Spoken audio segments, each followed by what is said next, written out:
Good morning, y'all. This morning's scripture is taken from Judges chapter 16, verses 1 through 21. Samson went to the Philistine city of Gaza, and there he saw a prostitute and spent the night with her. When the people of Gaza learned that Samson was there, they surrounded the house and set guards at the city gate. They took no action during the night and said, "We'll kill him at dawn." But Samson lay in bed only until midnight, whereupon he got up, took hold of the city gates and the two gateposts, and tore them loose, bar and all. He hoisted them onto his shoulders and lugged them all the way to the top of the hill east of Hebron.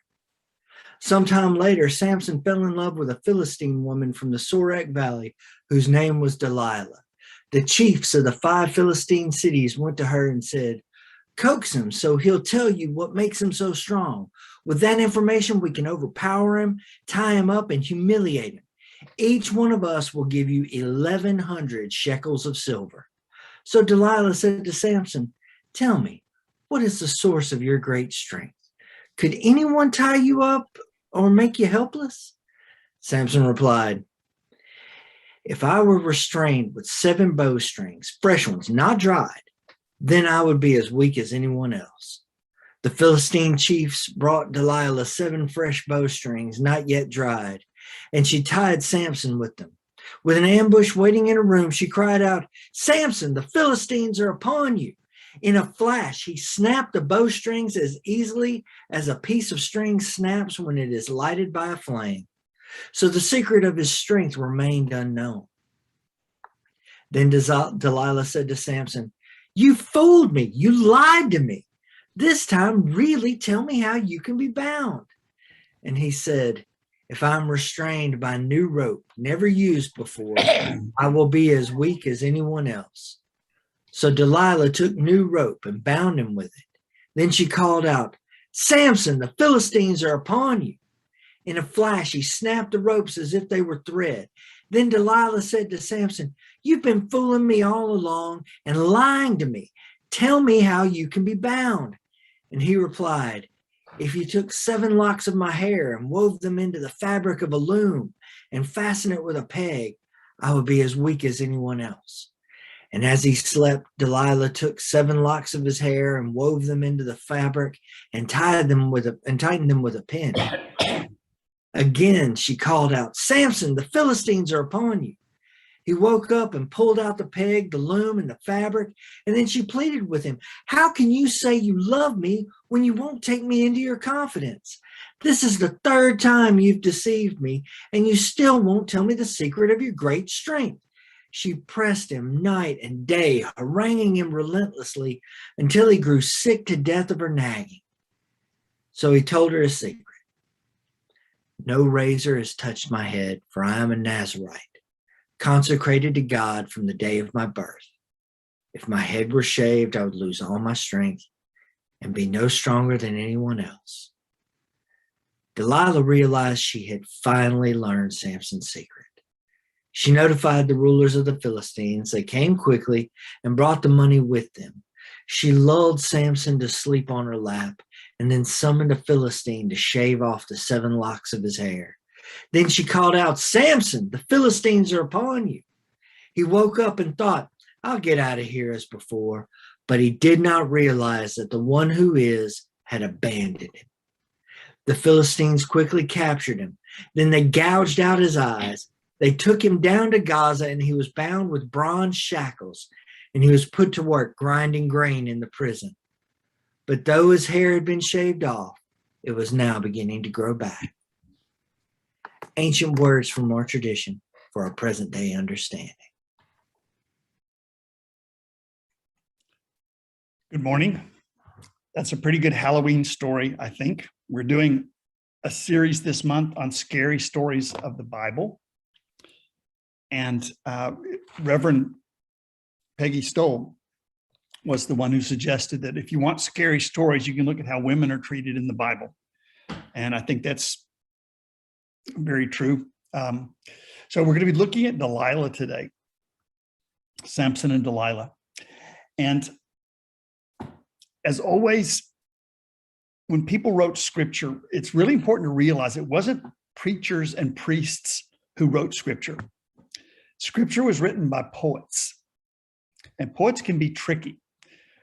They can talk to a culture in words that the culture understands, but plant seeds of a larger world than maybe what that culture wants to see. It's very interesting to me when you read certain stories like this one, when you read the story about Abraham having a maid, a servant, a slave that he impregnates because he can't have children with Sarah. And then Sarah does have children, and he kicks out the slave to go live in the desert and maybe die there. And as the poet tells the story, you can't help but identify with the woman that's been cast out. I mean, they spend time talking about the woman crying in the desert and the angels hearing the cry. To me, that's saying this poet is trying to plant a seed in a very militant, a very traumatized culture to help them realize that humankind is one family, that God really doesn't have favorites. And usually nations don't want to hear that. I know we as Americans, we don't usually want to hear that people from other countries are our family and that we need to treat them with justice, that the poor are our family and we need to treat them with justice. We are very much like Samson in that when we have power, we assume that we must have been right, that God must have chosen us in some way. So whatever we do must be okay. Samson, the story of Samson and Delilah is told in a way where you gotta kind of have to have some empathy with Delilah, because Samson, he's very strong, but he's also very, very dumb in this story. I mean, Delilah tricks him left and right, and he's just so arrogant and so powerful that he doesn't realize that she's, tricking him. I'm not sure Samson is supposed to be the hero of this story, and you can make up your own mind as you listen to this. But I think that, obviously some people have interpreted the story that way, but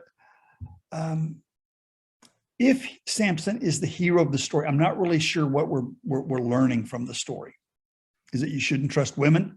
You shouldn't get a haircut? I'm not really sure if Samson is the hero, what we get out of this story. But if Delilah is the true interest in the story, if what's being taught is that the power of domination is no match for this creative power that women have, then I think we have something we can work with, something that would apply to our modern world as well as to the old world. Samson is kind of Hebrew for Bubba. He's, if you've spent much time in Texas, you know this person very well. This is somebody who's ignorant and proud of it. This is the football player that beats up the chess club member. This is somebody who thinks if they've ridiculed someone that they must be right. They believe that might makes right. And it just tears the world apart. Samson is the last judge in Israel. So what that's telling you is an old world has died. Samson would have been a great governor for Texas. He has a worldview where women should stay in their place, that the Texas legislature should be able to control women's personal lives. He wants to select who gets to vote. And so Samson is going to teach us not only about the ancient world, but about the modern world. Samson thinks because he's judge, because he has credentials, that he must be right in what he says. Whatever he does must be right. I think there's a part of scripture that endorses that, but there's another part of scripture that talks to the revolution within the human soul. Nobody wants to be dominated. Not Samson, not Delilah. So Samson is big on personal freedom, but he's not going to give that to anybody else. Again, he'd be a great governor for Texas. He is what is called a Nazirite. which was supposed to be the purest of the pure. But you can see this is like the religious right. They have fallen from any kind of integrity at all. His idea of purity is completely ritual. It's about not eating certain foods, not having alcohol, not cutting hair. And the poet that tells us the story starts this chapter, very interesting, with Samson going to a prostitute. Samson is not a good family man. He's not a good example, really, of anything. But I think it's important to realize that when scripture was written, it wasn't the Holy Bible. It was the literature. It was the culture. It was the Netflix of the time. So you have in scripture tongue-in-cheek comedies. And I think this is one of them. And I think Samson is the butt of the joke in this story. When Samson wants to set a field on fire, he takes hundreds of foxes, ties their tails together, and puts torches on it. That is probably not the most effective weapon that you could have. It's almost like the Pentagon budget. It's like, it's a joke. It's supposed to be funny. And you've probably heard the story of Samson killing people with the jawbone of an ass. Now, why did the poet choose that particular part of that particular animal? We need to ask that question. Why didn't he choose like the thigh bone of a lion? That would be noble. Or the tusk of an elephant. That would be very scary. But why did this person, if Samson is the hero, why did he choose the jawbone of an ass? That kind of gives you an idea of somebody who's not real smart and not as dignified as you would think. I know people personally here in Texas that are not taking COVID seriously. And they think that by studying the internet, they know more than the doctors do, than the medical people do. And it's almost like somebody knocking over chessboard when they're losing the game. They think if they make fun of Dr. Fauci, that they've discredited all immunologists all over the country. So the fact that they laugh at somebody means that they're smarter than that person. This is Samson. There are people who don't believe in climate change, not because they've ever studied one page of the science, but because Al Gore one time flew a plane that was not fuel efficient. Whenever you see someone lifting up individuals to discredit science or movements or social justice or civil rights or women's rights, when one person is lifted up, and Fox News does this on a regular basis, so do all of these kind of right-wing propaganda sites. They lift up one person who's unpopular to discredit entire movements of human beings. So the United States, which is 4% of the world population, has suffered 20% of the COVID deaths. Now think about that. The richest, most powerful nation on earth, and 700,000, I think somebody was saying 740,000 lives have been lost. And we can find money for weapons all over the place, but we can't find weapons for peace. I mean, we can't find funds for making peace, for making justice. I don't know if you saw the redistricting work. Jimmy Tallarico was raised in this church and he's lost his district. They couldn't discredit him with lies, so they've just vanished his district. In the new voting map, white people who constitute 40% of the population of Texas, it's not quite 40%. They will control 59% of the districts. Think about that. 40% of the population is 39 point something. Part of the population will control 59% of the districts. The Latino, Latina, Hispanic is 39%. That's almost the same thing as the white population. And yet they will control 20%. We get 59%, they get 20%. Blacks in Texas constitute 12% of the population. They will get less than 5% of the representation. Now, that's the kind of thing that we fought a revolution for, if you remember, taxation without representation. This kind of gerrymandering should be a felony crime. But as Christians, as people of faith, of people who care, we have a special call to talk about the love that does justice.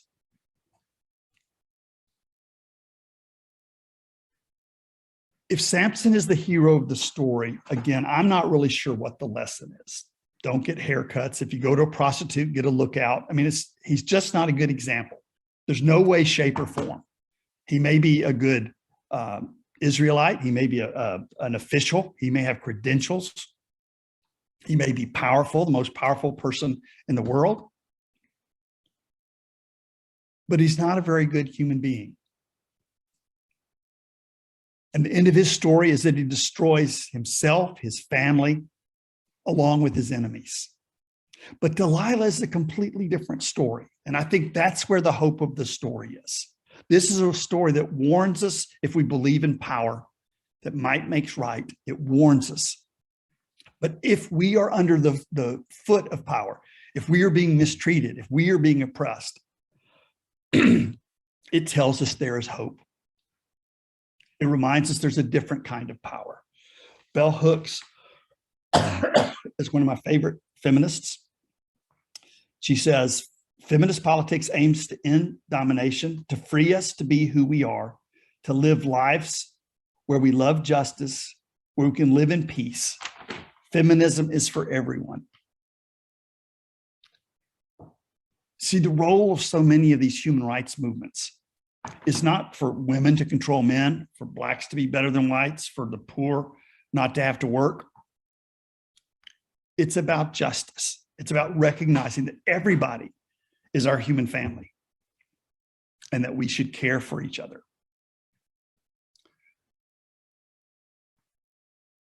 Delilah was a very powerful woman. It's funny, her name in Hebrew means delicate. And I think that's also kind of tongue-in-cheek too.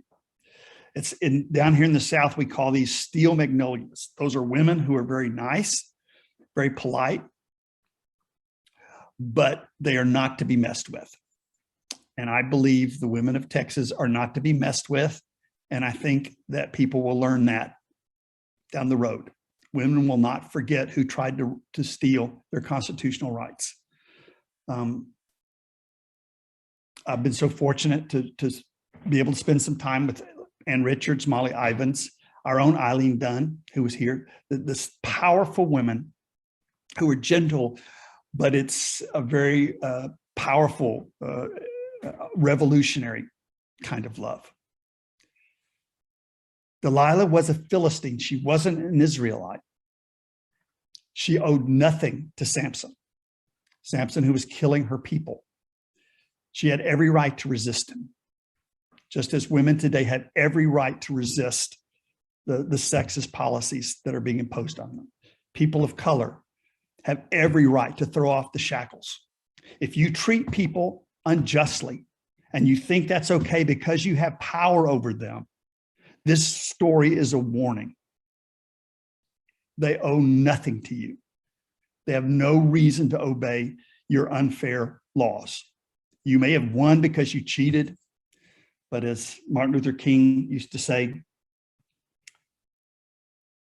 that while he considered riots to be destructive and self-defeating, he said, in the final analysis, a riot is the language of the unheard.